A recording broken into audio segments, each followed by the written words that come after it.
Assalamualaikum warahmatullahi wabarakatuh. Selamat berjumpa kembali dengan Ibu untuk belajar materi biologi.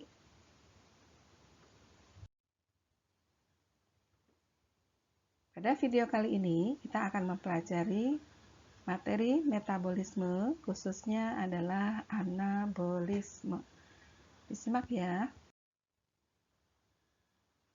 Tujuan pembelajaran kali ini, setelah proses pembelajaran, peserta didik diharapkan dapat yang pertama menjelaskan konsep fotosintesis dan kemosintesis. Yang kedua, melakukan percobaan tentang mekanisme fotosintesis. Yang ketiga, menyusun laporan hasil percobaan tentang fotosintesis. Baik, sebelum kita mempelajari lebih lanjut, kita buka kembali pengertian katabolisme. Katabolisme adalah reaksi penguraian dari molekul kompleks menjadi molekul yang lebih sederhana disertai dengan pembebasan energi, sehingga disebut dengan reaksi eksergonik. Sedangkan katabolisme adalah reaksi pembentukan molekul-molekul yang lebih sederhana menjadi molekul yang lebih kompleks disertai dengan penyimpanan energi atau reaksi yang memerlukan energi. Disebut juga dengan reaksi eksergonik. Ya, itulah perbedaan antara katabolisme dan anabolisme. Lanjut ya. Sekarang kita lihat lebih rinci tentang anabolisme. Anabolisme merupakan reaksi pembentukan, jadi dari molekul yang lebih sederhana menjadi molekul yang lebih kompleks disertai dengan penyimpanan energi. Contohnya diantaranya adalah fotosintesis, kemudian kemosintesis, kemudian sintesis protein, dan juga sintesis lemak. Oke, sekarang mari kita lihat bagaimana reaksi fotosintesis. Reaksinya cukup sederhana ya. Mari kita lihat, bahannya terdiri dari CO2, H2O, energi cahaya matahari atau foton, hasilnya molekul C6H12O6 atau glukosa, dan dibebaskan oksigen. Nah, fotosintesis ini adalah proses pemasakan makanan pada tumbuhan hijau. Seperti halnya proses memasak pada kenyataannya, diperlukan bahan, diperlukan alat, ada kompor, ada panci, dan menghasilkan makanan ya. Jadi ini bahannya, kemudian alatnya apa? Pancinya itu adalah klorofil ya, harusnya ada klorofil di sini. Oke. Kemudian kompornya apa? Kompornya adalah matahari. Cahaya matahari, ini energinya dipakai sebagai kompor untuk menghasilkan C6H12O6 atau glukosa dan dibebaskan oksigen ke udara. Ya. Oke. Baiklah, kita lihat lebih detail reaksi fotosintesis ya. Reaksi ini memerlukan energi yang disebut dengan foton atau energi cahaya matahari. Terdiri dari dua tahap, yaitu reaksi terang dan reaksi gelap. Reaksi terang berlangsung membutuhkan energi cahaya matahari, sedangkan reaksi gelap tidak membutuhkan energi cahaya matahari. Lanjut ya. Oke, sebelumnya kita lihat terlebih dahulu materi kelas 11 berkaitan dengan fotosintesis adalah jaringan pada daun ya. Ada jaringan epidermis atas, epidermis bawah ya. Ini yang rata ya, seperti rata ini ya, tersusun rata seperti gigi ya. Kemudian jaringan palisade atau sel palisade yang berjajar rapi. Kemudian jaringan floem dan jaringan xilem yang terdapat dalam pembuluh angkut, ya, vena itu pembuluh angkut yang ada di dalam tulang daun, serta sel spons yang membentuk jaringan spons, ya. Ada sel penjaga pada stoma juga, ya. Oke, sekarang kita lihat untuk daya ingat saja. A itu apa? Ya, kutikula. B-nya apa? Epidermis atas. C-nya jaringan palisade. D-nya xilem, phloem, kemudian epidermis bawah, jaringan spons, sel penjaga, stoma atau mulut daun, dan kutikula. Ya, ini materi kelas 11 ya. Lalu di mana terjadinya fotosintesis? Ya, fotosintesis terjadi di bagian yang terdapat kloroplas, di dalam sel-sel yang ada kloroplasnya. Ya, yang pertama dia terjadi di jaringan palisade karena ada kloroplas di situ. Yang kedua di jaringan spons, ada kloroplas juga. Bintik-bintiknya itu adalah kloroplas. Dan di sel penjaga. Oke, disitulah berlangsungnya fotosintesis. Oke, kita lihat struktur kloroplas. Ya, bagian-bagiannya adalah, ya, perhatikan. Oke, unsur terpenting dari struktur kloroplas ini sebagai tempat terjadinya fotosintesis ada di dua bagian, yaitu di grana atau tumpukan tilakoid, tempat terjadinya reaksi terang, dan di bagian stroma atau cairan yang terdapat di dalam kloroplas, ini tempat terjadinya reaksi gelap, ya. Jadi ini grana, ini tumpukan-tumpukan ini adalah grana. Sedangkan stroma ini adalah cairannya yang ada di luar dari grana. Oke, coba kita lihat pada gambar berikutnya. Ya. Ini adalah sel tumbuhan, ya. Kita lihat bagian yang hijau, kalau diperbesar, ya, ini kloroplas, ya. Bagian luar, paling luar adalah membran luar, kemudian bagian dalamnya membran dalam. Bagian di dalamnya lagi ada tumpukan koin. Koinnya ini, satu koinnya adalah tilakoid. Setiap tumpukan namanya grana, ya. Dan di dalam tilakoid ini terdapat klorofil. Sedangkan di dalam ruang antar grana ini terdapat cairan yang disebut stroma. Ya, tadi sudah disebutkan, stroma tempat berlangsungnya reaksi gelap, sedangkan grana tempat berlangsungnya reaksi terang. Jelas ya? Ya, seperti ini struktur kloroplas, ya, lebih jelas mungkin. Ini ada tumpukan tilakoid yang disebut dengan granum kalau satu, kalau banyak grana. Stroma itu cairannya. Antar grana dihubungkan oleh bagian yang kuning yang namanya lamela, ya. Oke, membran luar, membran dalam. Oke, jelas ya? Lanjut. Ya. Sekarang kita lihat reaksi fotosintesisnya, terutama reaksi terang. Terdiri dari dua macam, yaitu fotofosforilasi siklik dan fotofosforilasi non-siklik. Sedangkan reaksi gelap disebut dengan siklus Kelvin terdiri dari 3 tahap. Yang pertama fiksasi, yang kedua reduksi, yang ketiga regenerasi. Kita lihat reaksi terang terlebih dahulu, ya. Reaksi terang fotosintesis. Ya, perhatikan ada perangkat yang disebut dengan fotosistem. Ya, disinilah berlangsungnya reaksi terang. Ada fotosistem 1, yang ada fotosistem 2. Apa bedanya? Fotosistem 1 berisi klorofil yang peka terhadap cahaya matahari dengan panjang gelombang 700 angstrom atau nanometer. Kemudian perangkat yang lain adalah kompleks antena dan aseptor elektron.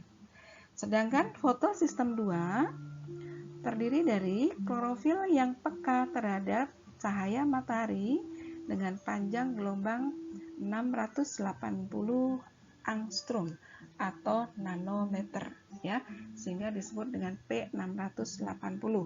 Kalau yang fotosistem 1 tadi P700.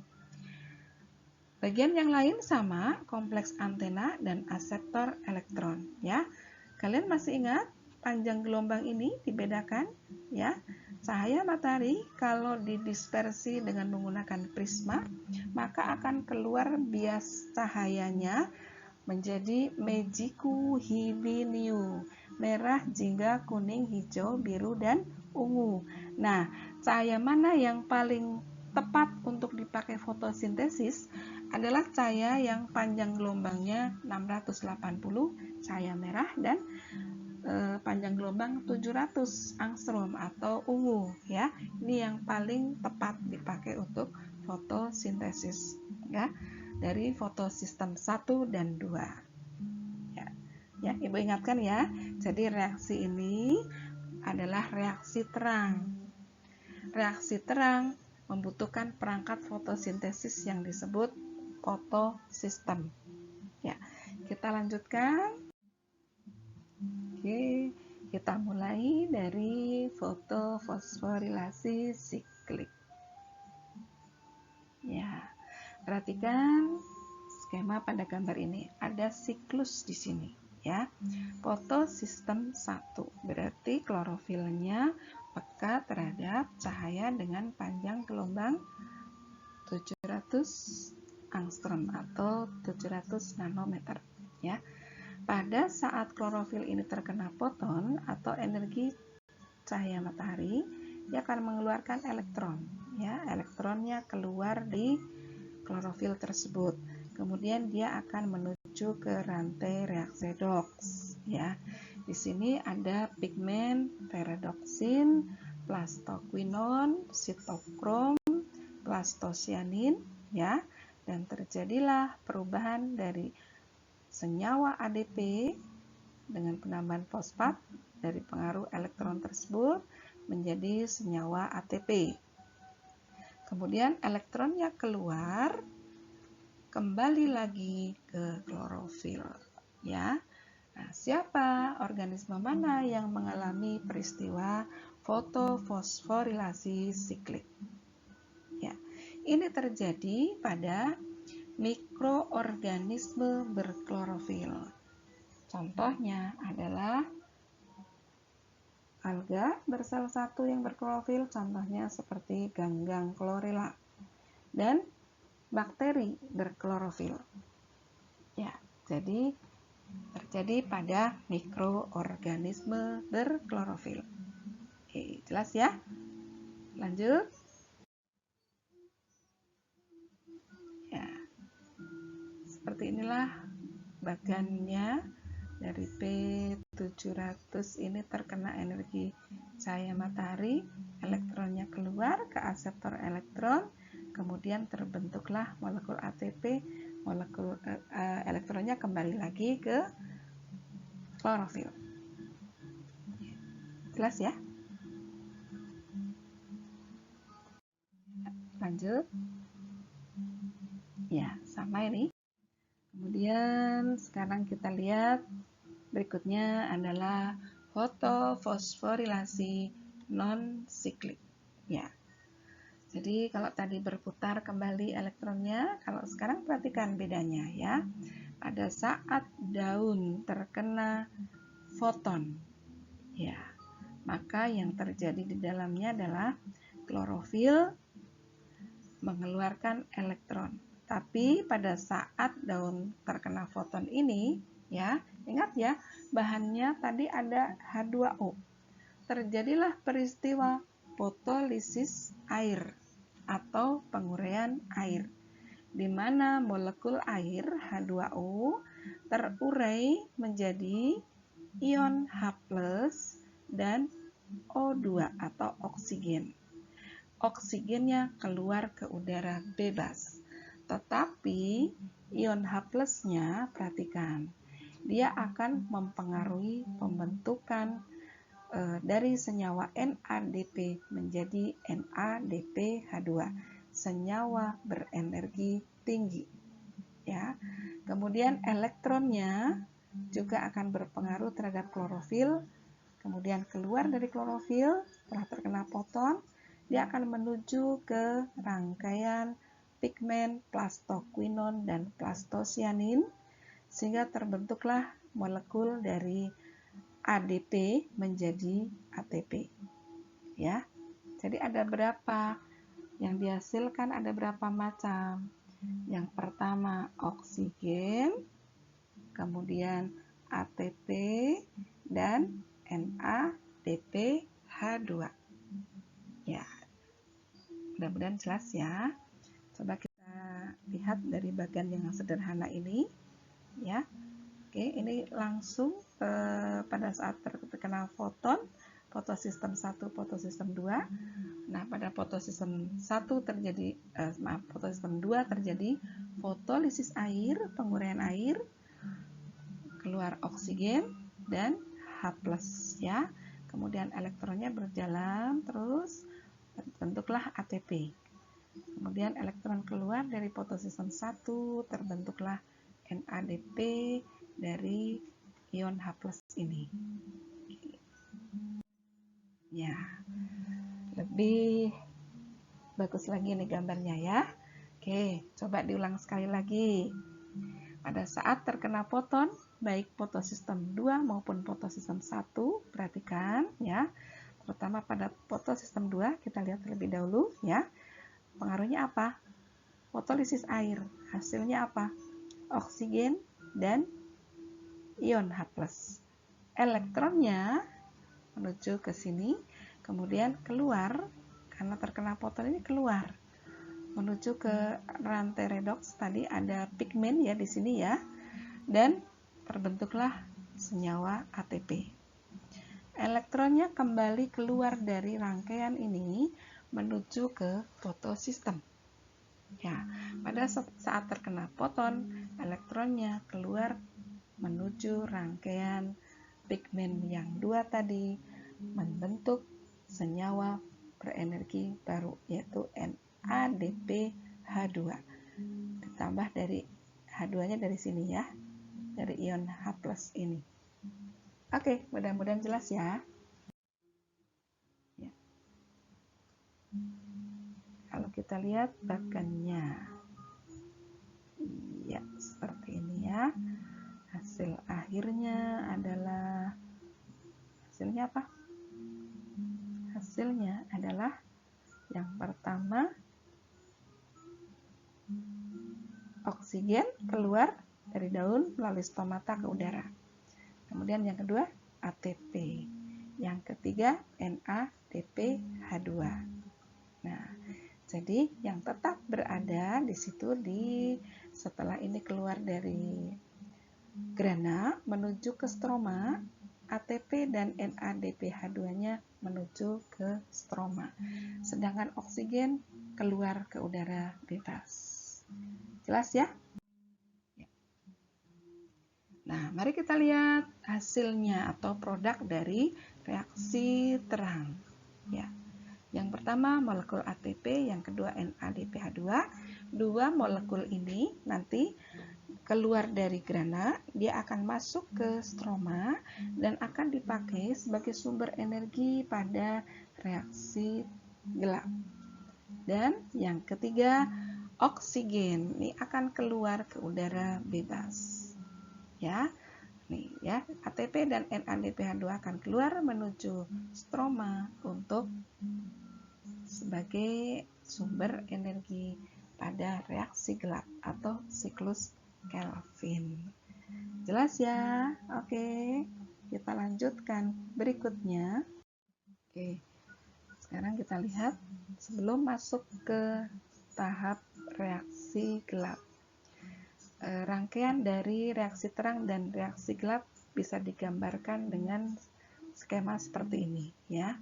Ini reaksi terang, sebelah sini, dan sebelah sana adalah reaksi gelap. Reaksi terang terjadi di grana yang berproses bahannya adalah molekul air, terkena cahaya matahari, fotolisis air mengeluarkan oksigen, kemudian reaksi ini juga menghasilkan senyawa berenergi tinggi dalam bentuk ATP dan NADPH2. Nah, kemudian setelah selesai reaksi terang, dua senyawa ini dia akan dipakai sebagai sumber energi pada reaksi gelap. Nah, yang berproses di sini adalah CO2. Ya. Nanti akan kita pelajari berikutnya. Oke. Sebelum kita beralih ke reaksi gelap, Ibu ingatkan sekali lagi, reaksi fotosintesis terdiri dari reaksi terang. Reaksi terang itu terdiri atas dua macam, yaitu ada fotofosforilasi siklik, di mana yang mengalaminya adalah mikroorganisme, sedangkan fotofosforilasi non-siklik ini terjadi pada tumbuhan berklorofil tingkat tinggi, ya. Kalau yang siklik, mikroorganisme berklorofil seperti alga bersel 1, alga hijau, kemudian bakteri berklorofil, sedangkan fotofosforilasi non-siklik terjadi pada tumbuhan tingkat tinggi. Ya. Nah, kita masuk ke reaksi gelap. Ada 3 tahapan, yaitu fiksasi pengikatan, reduksi penurunan, dan regenerasi regen pembentukan kembali. Ya, mari kita lihat lebih detailnya. Reaksi gelap disebut juga dengan siklus Kelvin. Tahap yang pertama adalah tahap fiksasi, di mana terjadi pengikatan CO2 oleh senyawa RDP. Apa itu RDP? Ribulosa difosfat atau RUBP, ribulosa bifosfat, ya, sama. Berubah menjadi senyawa APG atau PGA, asam fosfogliserat atau fosfogliserat acid, ya. Tahap yang kedua adalah tahap reduksi. Apa yang terjadi pada tahap yang kedua? Pada tahap yang kedua, APG yang terbentuk tadi dari sini, ya, berubah membentuk senyawa aldehid fosfogliserat atau PGAL. Singkat juga sama juga dengan ALPG, ya. PGAL itu fosfogliseraldehid. ALPG aldehid fosfogliserat, sama, ya. Kemudian tahap yang berikutnya adalah tahap regenerasi, di mana pada tahap yang ketiga ini terjadi pembentukan kembali RDP atau RUBP, ribulosa difosfat atau ribulosa bifosfat. Jelas ya? Baik, mari kita lihat bagaimana reaksi gelap atau siklus Kelvin. Ini tadi di kloroplas, ya, masih di kloroplas. Siklus Kelvinnya itu ini, ya. Tadi ada dua senyawa ATP dan NADPH2 ini masuk ke siklus Kelvin, ya. Diawali dari tahap yang pertama adalah fiksasi CO2. Terus berlanjut terus, yang kedua adalah apa yang kedua? Ya, yang kedua adalah reduksi. Berikutnya regenerasi, pembentukan kembali. Ya. Mari kita lihat detailnya. Oke, mari kita lihat lebih detail reaksi gelap, ya. Kalau kita lihat ini pada klorofil, ya. Reaksi ini reaksi gelap siklus Kelvin, di mana tadi ATP dan NADPH2 hasil dari reaksi terang akan masuk sebagai sumber energi pada siklus Kelvin ini. ya. Oke, perhatikan. Tahap fiksasi yaitu tahap pengikatan CO2 oleh molekul RuBP. Dibantu oleh enzim Rubisco. Ya, CO2 diikat oleh RuBP dengan bantuan enzim Rubisco, maka terbentuklah fosfogliserat. Jelas ya? Kemudian tahap yang kedua, kalian perhatikan, reduksi, yaitu tahap perubahan dari fosfogliserat menjadi difosfogliserat. Di sini diperlukan ATP, ya, sampai dihasilkan senyawa PGAL, fosfogliseraldehid. Diperlukan juga senyawa berenergi tinggi yang dihasilkan dari reaksi terang tadi ini, ATP dan NADPH2. Ya. Tahap berikutnya adalah tahap pembentukan glukosa. Ini adalah tahap yang ketiga atau regenerasi. Kenapa? Karena PGAL yang dibentuk di sini, ya, dia ada 6 molekul.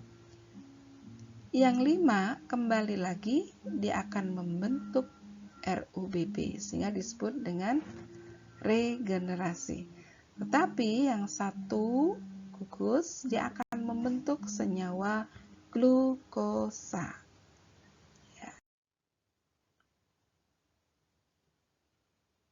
Ya. Oke. Demikian reaksi sederhananya. CO2 difiksasi oleh ribosa difosfat menjadi asam fosfogliserat, asam dan seterusnya. Ada ATP di sini, ada NADPH2, kemudian PGAL yang 5 kembali lagi menjadi ribosa difosfat, kemudian yang satu dia akan menjadi senyawa glukosa.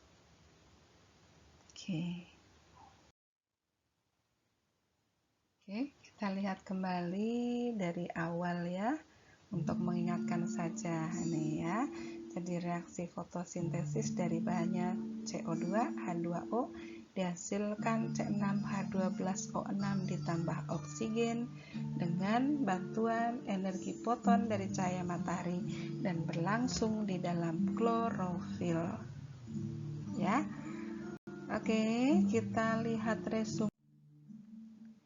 Oke, kita lihat resumnya dari reaksi yang sederhana tadi, CO2 ditambah H2O dengan bantuan foton cahaya matahari menjadi glukosa atau C6H12O6 dan dilepaskan oksigen itu melalui rangkaian reaksi sebagai berikut. Ya.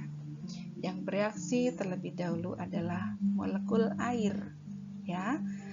Molekul air terurai pada reaksi terang dan dia akan menghasilkan oksigen keluar ke udara bebas. Kemudian pada reaksi gelap, molekul CO2 difiksasi, diikat oleh RuBP atau RDP. Ya, menjadi asam fosfogliserat.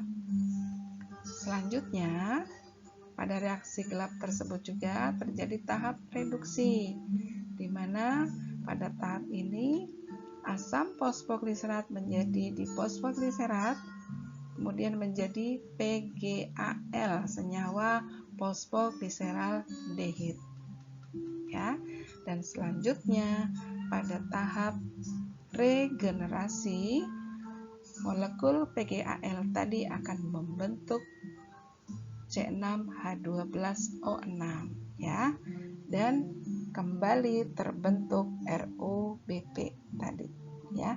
Jadi dua senyawa yang dihasilkan, oksigen dihasilkan dari reaksi terang, C6H12O6 dihasilkan dari reaksi gelap. Oke, demikian rangkaian reaksi fotosintesis. Mudah-mudahan kalian bisa memahaminya dengan baik. Nah, untuk evaluasi silakan dikerjakan. Ada 4 soal yang harus kalian selesaikan. Terima kasih atas perhatiannya. Salam sehat untuk kita semuanya. Tetap semangat. Assalamualaikum warahmatullahi wabarakatuh.